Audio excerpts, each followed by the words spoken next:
Has CM Punk received an offer from Impact Wrestling? We're going to go over that today right here on OTS. Also, WWE makes a major change to the Survivor Series in Chicago. Does that have anything to do with CM Punk? Jade Cargill continues to tease her impending arrival on WWE television. Will she be on Raw or will she be on SmackDown? Chris Jericho addresses Tony Khan's weird social media behavior last week coming out of the Tuesday Night Wars.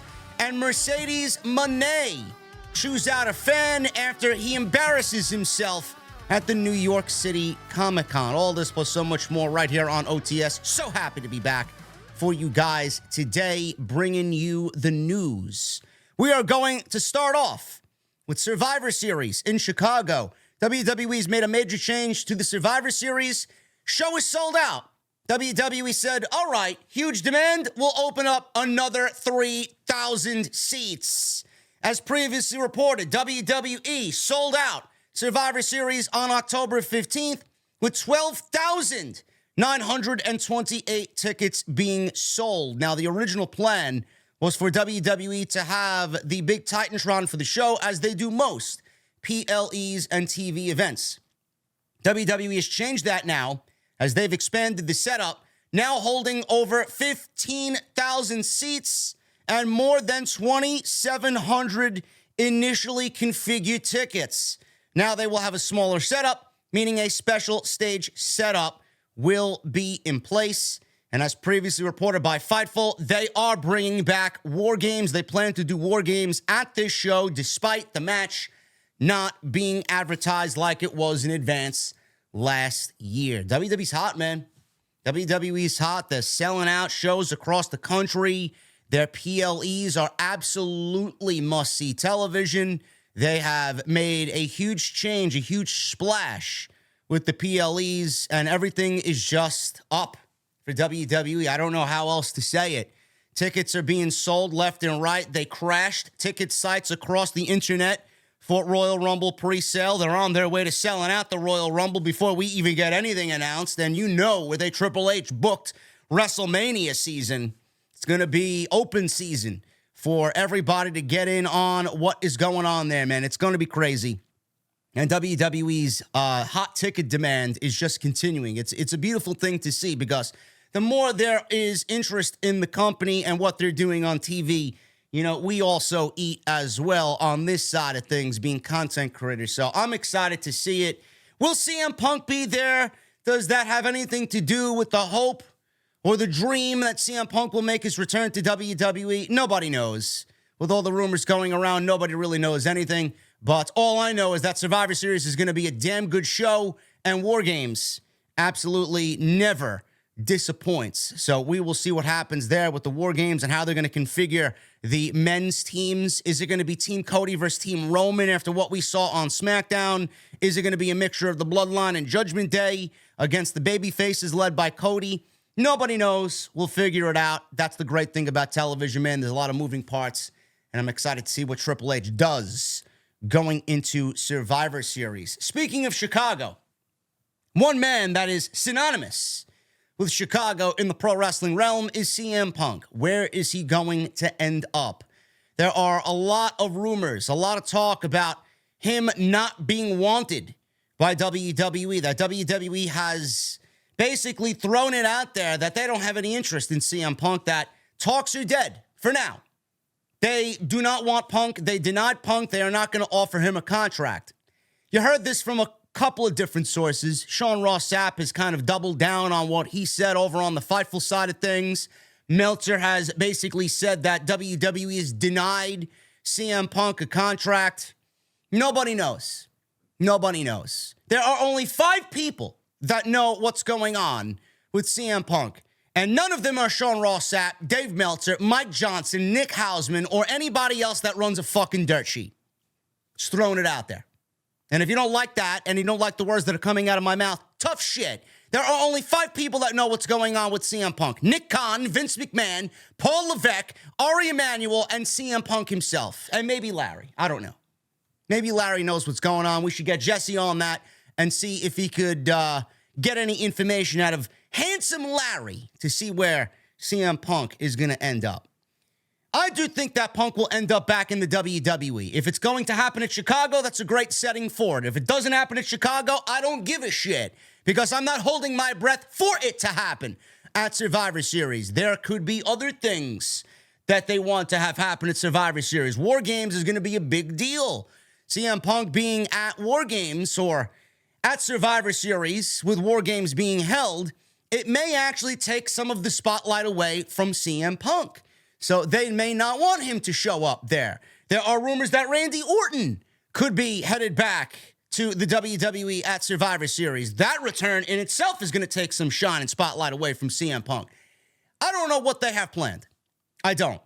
They could absolutely debut him in the Royal Rumble if they want. That's a great place for somebody like CM Punk to make his return.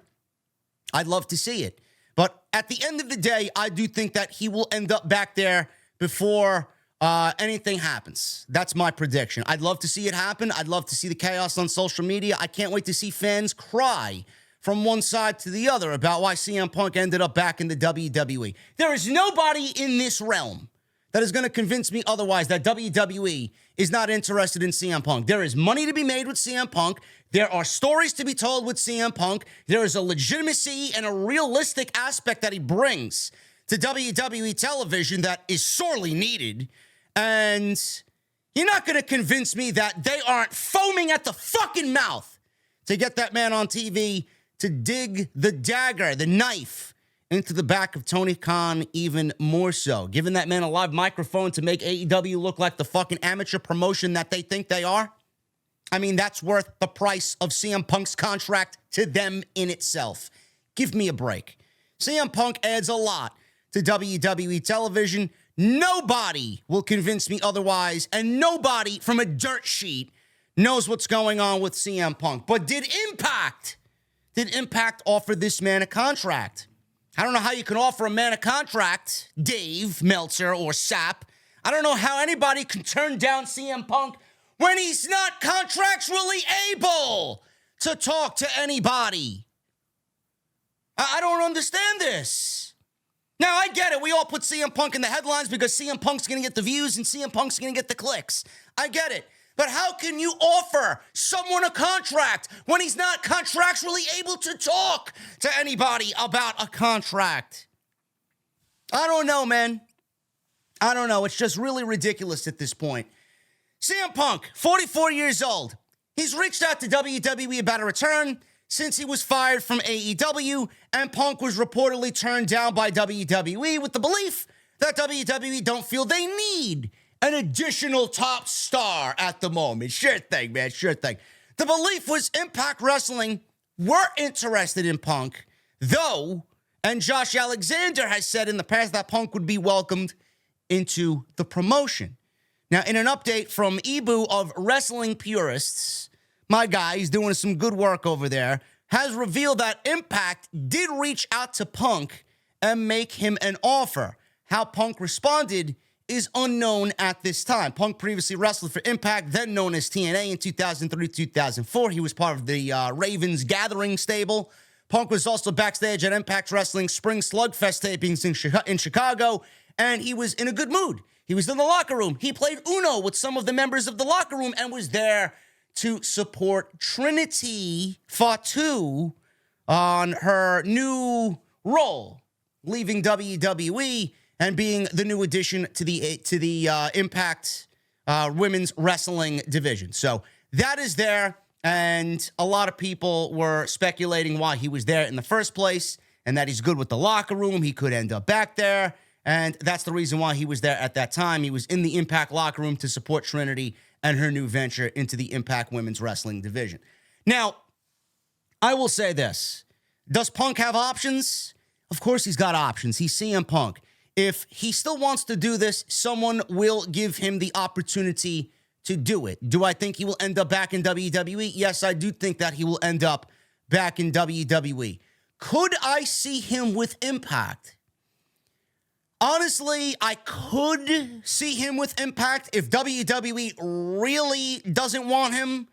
And if he does end up with Impact, I may have to start covering Impact myself or join Jesse on his show to go do Impact, man, because that's going to be must-see television. Wherever Punk goes, I will be watching. If Punk is going to be on American wrestling television, I'm going to be watching.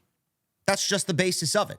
I don't care where he ends up. Where he goes, I will watch because he brings a must-see watch to anything that he does. Do I think he's going to end up with Impact? No, I don't think that he's going to end up with Impact. I don't really see him. I don't know. I don't want to say that they don't have the money to pay him because obviously if they are interested in him and bringing him in and using his services, they clearly have a way to pay him. But I don't see that lasting there. I don't. It may be an option C or an option D for CM Punk, but I do think that he ends up back in WWE. I do think that he ends up back there, makes the money that he wants, and, ends his career the way that he wants. I just can't see CM Punk wanting to end his career in Impact. He went to AEW to be the alternative, and then I think he's going to look at Impact as a step down. I don't know. If he wants to wrestle, he's going to find a way to wrestle, and I do think that it's going to end up with WWE at the end of the day. But the thing is, they can't talk to Punk. WWE can't talk to Punk.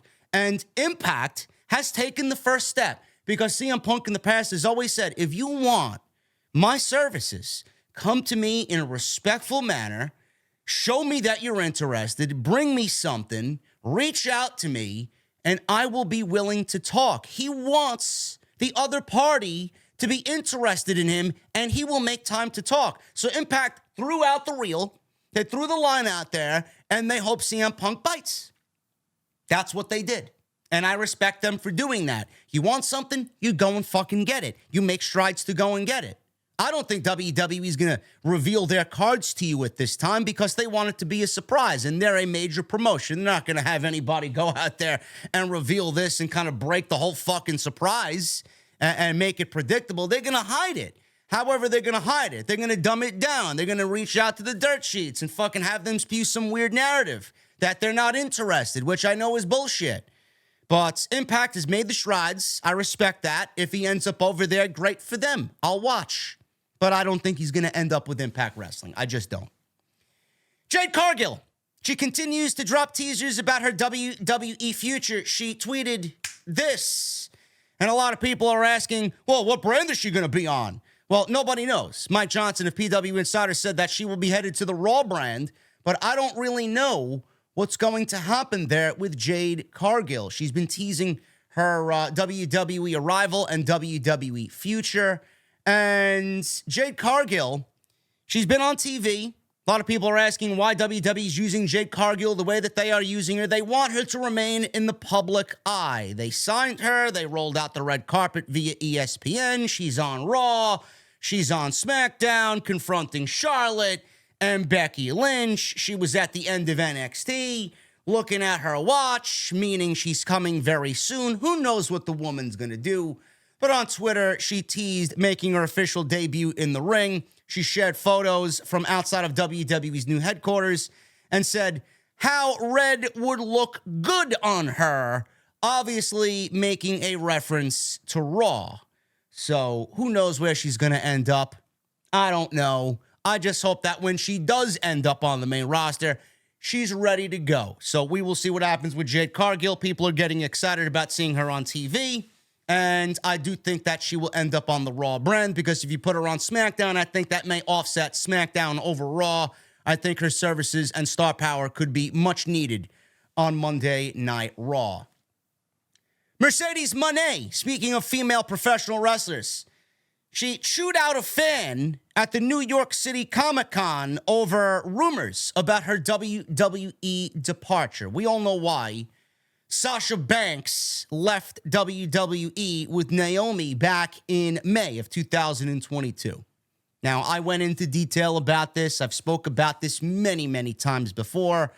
And obviously, everybody looking at the story is going to cite that Sasha was a crybaby and Sasha was upset over creative and all this other shit that Sasha wanted out because she didn't get what she wanted. Fine. You go and believe whatever you want to read from any other source. But at the time of Sasha's exit from WWE, Dave Meltzer reported in the Wrestling Observer that Mone, Mercedes wanted similar pay to the likes of Charlotte Flair and Becky Lynch, but the company said that she wasn't worth it, basically, and is said to have offered her a figure nowhere close to the likes of Charlotte Flair and Becky Lynch. Creative issues were also rumored, which we all know is a fact. Let's be real. Mercedes did not like the creative that she was given. Creative issues were also rumored to have played a part in her departure, as a supposed creative disagreement with Vince McMahon and John Laurinaitis was reported to be the reason why Mone walked out of Raw back in May 2022. Now, Mercedes has addressed these rumors directly in a new social media video that went viral coming out of the New York City Comic-Con this past weekend. She was asked about her WWE exit by some geek waiting in line to get an autograph from Mercedes. In the video, the fan can be heard asking Mone how she's been treated in New Japan after exiting WWE due to creative issues, leading to Mercedes to hit back with, "Is that the reason why I left WWE?" So the two are then seen getting into somewhat of a heated debate after the fan proceeded to ask what the real reason for her exit was. If I could find the video, I'll link it here. I was New Japan Wrestling training you. I know that you had left WWE because of the creative issues. So is that the reason? That's what I read. Oh, that's what you read. You weren't there. So no. So what's the real reason? Why would I tell you? Why would I just tell you? I want to know. You ain't gonna see my interview. You ain't gonna read my book. Right. You ain't gonna see me in the future. I do all of that. Yeah. All right, then just wait. Our next friend, but you are. Then you just wait. I got you. Okay, cool. Thank you, JJ. Appreciate you. Keep on reading your fiction books, okay? What are we signing? Listen to her. Don't listen to yourself.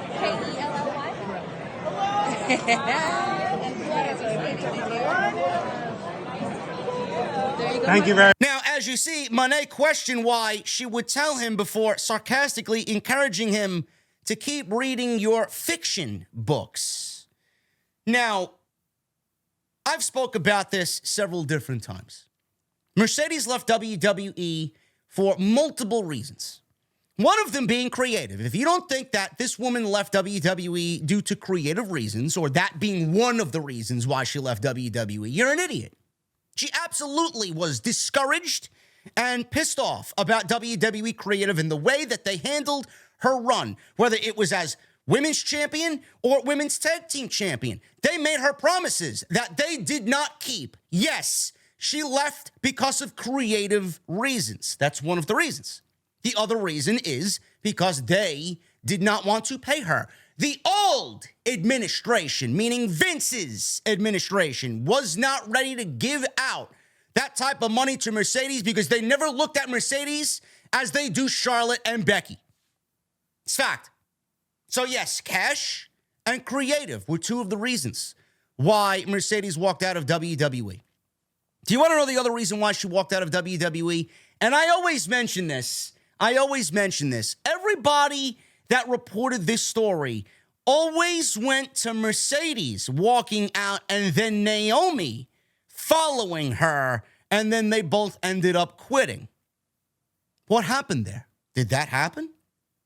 I always ask the question, why does everybody think Mercedes was the one who walked out and Naomi followed? How about it being the other way around? How about Naomi being so fucking pissed off with the way that they treated her for over a decade by not giving her the opportunities that she wanted, by not giving her the spotlight that she wanted to try and go out there and prove herself to WWE? Who's to say that Trinity did not walk out and Mercedes followed and said, fuck off? I don't know. I didn't hear any stories about that one. Who's to say that didn't happen? And then everything else was basically a cherry here, a cherry there, a cherry here on top of the fucking fuck you bullshit from WWE. I don't know, man. I don't know. I know the story. Hopefully one day I'll be able to mention who I heard what from and all this other nonsense. But I think that's the reason why Mercedes walked out of WWE. I do feel like she was being a good friend, and then everything else was basically a cherry on top of the bullshit sundae from WWE, Vince McMahon, John Laurinaitis, and that administration. How would you feel if you're Mercedes and then you want money and then are told that, hey, you're not worth it. She's peaked. She's well past her prime. What? 30 years old? My God, man. Of course I'd leave. And I'm glad that she did. And finally, Chris Jericho.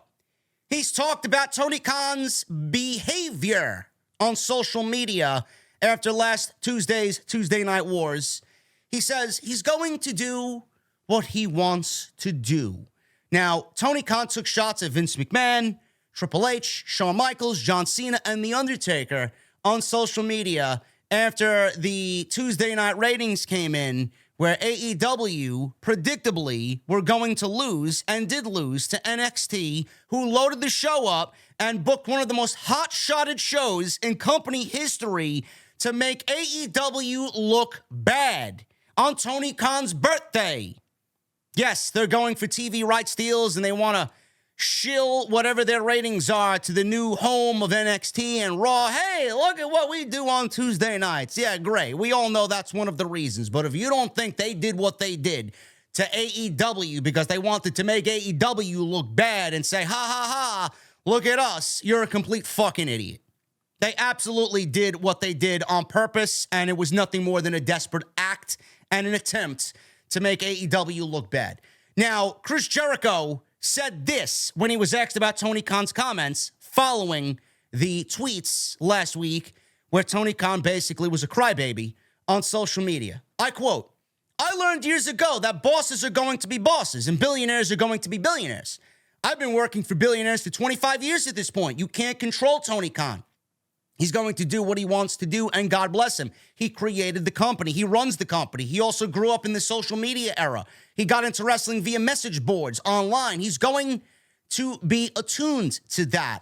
So, who cares, man? He can say what he wants. I'm not going to tell him, take your phone away, because he's my boss. Say what you want, whatever. I think it'd be worse if I said that stuff because I'm not the boss. Tony Khan owns AEW. He can do what he wants. I'm not going to tell him no." End quote. Yeah, of course, Chris Jericho's not going to say anything publicly online, but I do think that Tony Khan was sat down with Chris Jericho at some point, and Chris Jericho probably gave him a couple words of advice. I mean, they're very close. They're very good friends. I mean, what would one friend say to another there if something was a little concerning? You don't think it would be raised as a topical discussion? Of course, Chris Jericho said something to Tony Khan. You and I are never going to know about it. You and I are never going to know what was said in that conversation. But I do think that some people in the company did talk to Tony Khan about his weird online behavior because it needed to be addressed. I know that locker room. Now, not everybody is going to be able to say it. Not everybody's Chris Jericho and has the status of Chris Jericho. But I do think that people on Tony Khan's team or people like a Chris Jericho, somebody at that level, did probably say, "Hey, TK, what's going on? You all right?" I do think that he was talked to in regards to what was said on social media. But at the end of the day, he said what he said. WWE did what they did. We all moved on. It's easy for us to say as fans, Tony Khan should have put his phone down. I've said it. Put your phone down. Worry about the next week's show. Just book your show. AEW clearly had the better show last week. They operated on a night that was not their night. They operated on Wednesday, not on Tuesday. That's WWE's night. They were never going to win. Tony Khan knew he was never going to win. He had to play hardball with WWE. He had to load up his show the way that he did. He had to go commercial free for 45 minutes instead of WWE, who did 30. He had a 15-minute overrun. He did what he had to do to play their game. He knew they were going to lose. But at the end of the day, making comments about Cena and The Undertaker and all this other nonsense, it doesn't make him as a leader look good. It makes him look weak. All he needs to do is go out there and say, "Hey, I put on a great show. We're going to come back with another banger show. Tune into Dynamite next week. We're going to have a follow-up to everything that happened, man. If you enjoyed that, then come on over. We do this regularly on Wednesday nights." That's all he needed to do. But for all the fucking tribalists and the elitists out there who claimed, NXT won or AEW won, nobody fucking won. Nobody won. NXT didn't get $1 million with the fucking talent that they booked on that show. AEW fans, I mean, they cry one day and then they're fucking normal the next. And then they go right back to crying. Nobody won. Nobody won. Back in the day, we were getting fucking combined over 10 million viewers for pro wrestling. On Tuesday night last week, we got 1.5 million combined viewers. Who won? The fans won. NXT didn't win. AEW didn't win. So I don't know what the fucking problem is. John Cena and The Undertaker showed up on a show that didn't accumulate 1 million rating. Fine. Tony Khan could look at that and say, hey, that's what they did, and they look like shit for doing it. But then on the same token, or at the same time, Tony Khan put Edge, Adam Copeland, in his main event, and Adam Copeland only drew 600,000 people in the main event. Meanwhile, his last match for WWE did 2.2 million on SmackDown with Sheamus in Toronto. So, I mean, you can't be going out there on social media doing what Tony Khan did. He's the face of the company. Not Jericho, not Moxley, not Omega, not MJF, not Bryan Danielson, not anybody. Tony Khan is the face of the company. How does the company look if the face of the company in the owner is behaving like that on social media? Does it look bad? Yes, it does. But let's not start comparing. Oh, Tony Khan is making his company look bad. Tony Khan is doing what Vince McMahon would have done back in the Attitude Era, man. You can't really blame Tony Khan for doing what he did. Does it look bad? Sure. Would people do something different and take a different approach? Sure. But let's not act like Vince McMahon didn't do the same thing back during the Attitude Era. And let's not start with how Vince McMahon is as petty as they come with things that they have done during the AEW era for themselves to try and sway people from watching AEW by booking shows on the same day as AEW, by calling fucking, the Pizzagate with Nick Gage and doing all these other things. Oh, I don't know how TNT and Warner stand for that blood and guts, pal. You don't think they call the fucking network complaining about the quality of product that AEW puts on? I mean, I could go on and on and on and on about the pettiness that WWE is showcased towards AEW. Give me a break. What Tony Khan did in the retrospect of things kind of looks minor. Did he embarrass himself? Sure. Did he come off as a crybaby and desperate? Sure. But WWE, let's not pretend that WWE is innocent in this thing, man. They do that worse than anybody. Give me a break. Nobody won. Nobody won. Let's stop talking about it. It's the last I'm going to talk about it. Anyway, guys, I hope you enjoyed today's extra. If you did, please hit that thumbs up. I would appreciate it if you hit that thumbs up. Let's try for 1,000 likes on today's video. Hit that subscribe button down below. Turn on the bell for notifications. We are less than 500 away from 150,000 subscribers. And make sure you guys follow me on social media at JD from NY206, Twitter, Instagram, TikTok, and Cameo. And go check out all the other content on the channel. I am back big time this week. We got live streams, we got extras, we got news, we got it all coming right here on OTS. Until then, guys, I think I'll be live with Andrew Baydala tonight for TNT. Just waiting on word to see what his schedule is.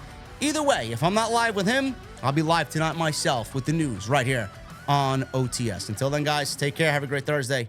I'll see you guys later.